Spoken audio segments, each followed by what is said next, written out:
I'm still in the midst of moving. I am in Dallas now, but that's why the lighting's bad, the sound's bad, and I don't have my main composing rig up. I'm just using my laptop here. But I wanted to get a video out since it's been over a week now, and I'm trying to get one up at least every week, give or take. But according to Forbes, if you are a freelancer, gig worker, or independent contractor, you might be entitled to $1,000 via the CARES Act.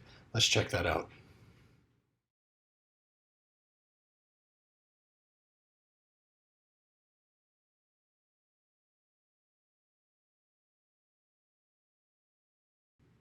So without going into too much detail here, because I just quickly skimmed this Forbes article, and I'll put the link down in the description below if you want to check it out, see if you're able to get this $1,000. I believe you have to have been a I believe you have to have some sort of verification that your business is freelance or gigs or independent contractor. I don't think anybody can just say, well, I'm a gig worker, maybe, and go get it. You are filling out a government form. Oh, and this is only for the United States. So if you're overseas or Canada or anything like that, I apologize for that, but this is for US only.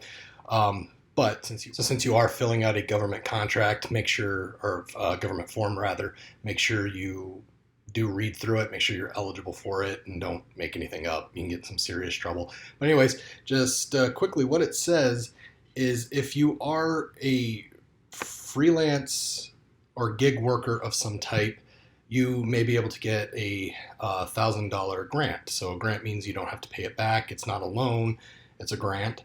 Um, so that's not too bad to help offset some of the lost revenue you might have had over these last 3-4 months. So it says who is eligible: sole proprietors with or without employees, independent contractors, freelancers, and gig workers.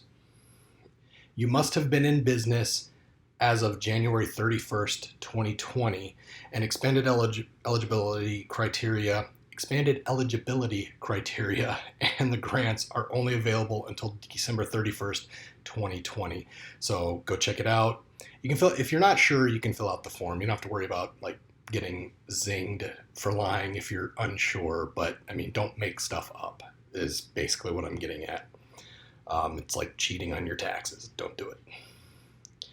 Let's see.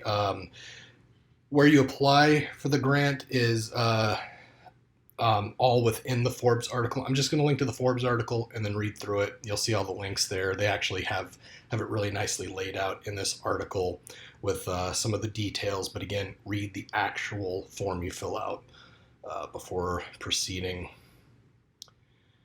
They give some advice for completing the SBA application.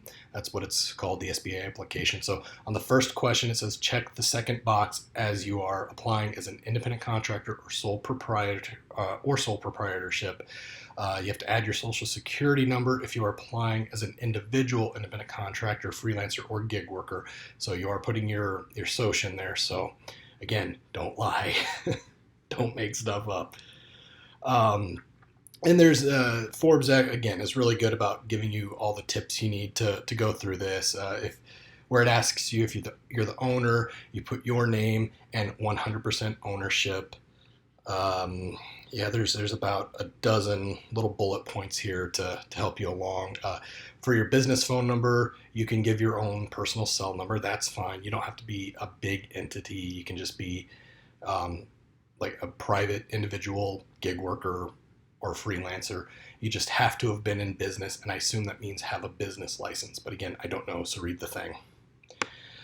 So you're going to make sure you check the box that says you want to apply for the $10,000 grant. Yes, $10,000 grant, although you will only be getting $1,000 for independent contractors, freelancers, and gig workers. But again, you are saying you're applying for $10,000, but you will only get at most $1,000.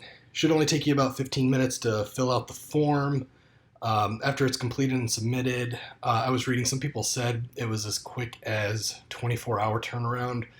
They might have been lying because it was on Facebook, something in I think the orchestrators page. I assume it's going to take a little longer than that, so don't expect it get it too soon, but you should get it if you qualify for it. You should get it, I would say, probably as quick as you would get your tax return.